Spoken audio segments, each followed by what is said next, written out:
Dengan demikian, selesailah acara rapat paripurna Dewan hari ini. Selaku pimpinan rapat, kami menyampaikan ucapan terima kasih kepada yang terhormat, para anggota Dewan dan hadirin sekalian atas ketekunan dan kesabarannya dalam mengikuti rapat paripurna Dewan hari ini. Dengan seizin sidang Dewan, maka perkenankan kami menutup rapat paripurna. Pimpinan, masukan-masukan dari anggota saya kira menjadi tradisi kita di DPR ini. Paripurna yang akan datang aja. Apakah disepakati jika interupsi nanti kita sampaikan pada paripurna yang akan datang? Pimpinan, adalah tugas anggota DPR untuk membawa berbagai aspirasi masyarakat. Oleh karena itu pada tempatnya lah, pada setiap selesai paripurna, sambutan dari kementerian dan lain-lain diberikan waktu untuk anggota. Saya Al-Muzamil Yusuf, A420 fraksi PKS Dapil Lampung meminta waktu. Saya perkenankan, namun saya batasi karena ini COVID, jadi tidak akan semuanya saya beri kesempatan. Jika waktu sudah selesai, saya akan tutup. Apakah disetujui? Saya batasi ya. Sekarang sudah ada 3, saya harap ini 3 yang akan bicara. Bisa disepakati? Terima kasih pimpinan. Silakan, Pak Muzamil. Assalamualaikum warahmatullahi wabarakatuh. Salam sejahtera untuk kita semua. Saya Al-Muzamil Yusuf, A420. Fraksi PKS Dapil Lampung. Pimpinan dan anggota yang terhormat, hadirin sekalian yang saya muliakan. Beberapa pekan terakhir ini polemik kita sangat tajam dan mendalam tentang tes wawasan kebangsaan yang dilakukan oleh BKN terhadap calon ASN KPK. Masalahnya telah menarik perhatian publik yang begitu luas, terutama pada pertanyaan dalam tes yang sangat sensitif, bahkan menyangkut keyakinan beragama seseorang. Pada kesempatan singkat dan ringkas ini yang berharga ini, saya hanya ambil 2 contoh saja.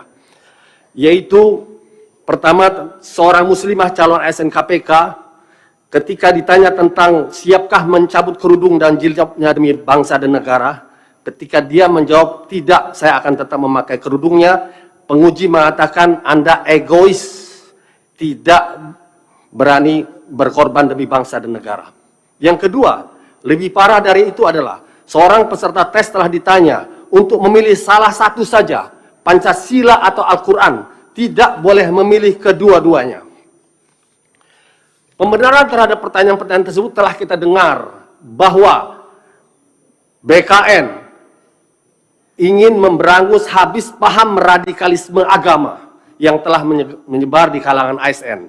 Dengan alasan tersebut, BKN tentu merasa telah menyelamatkan negara, pemerintah dari bahaya besar. Padahal yang sesungguhnya terjadi, BKN telah menciptakan bahaya yang lebih besar. Pertama, mengabaikan sikap negarawan founding fathers kita yang arif dan bijaksana, menyandingkan sila pertama ketuhanan yang Maha Esa dengan sila ketiga persatuan Indonesia dengan harmoni di dalam Pancasila.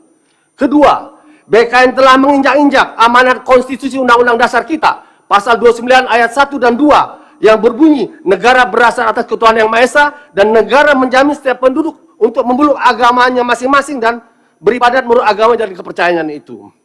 Maka, niat BKN untuk memerangi radikalisme agama berubah menjadi kebijakan terorisme terhadap keyakinan umat beragama, khususnya umat Islam yang dikonfrontir untuk memilih Pancasila atau agama.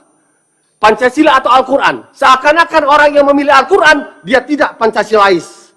Saya tidak bisa membayangkan tes wawasan kebangsaan ini, kalau kita tolerir, kalau kita legalkan, akan seperti apa generasi bangsa kita ke depan.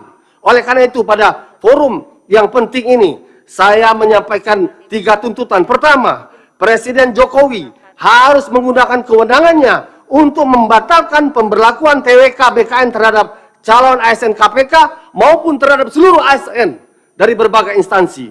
Kedua, Presiden Jokowi perlu segera membentuk tim TWK dari tokoh lintas agama, tokoh akademisi pakar yang tidak anti agama untuk menyusun TWK yang sesuai dengan Pancasila dan konstitusi kita. Dan ketiga, DPR harus memanggil BKN untuk mempertanggungjawabkan apa yang telah mereka lakukan pada kasus seleksi calon ASN KPK. Allahu Akbar, merdeka! Assalamualaikum warahmatullahi wabarakatuh.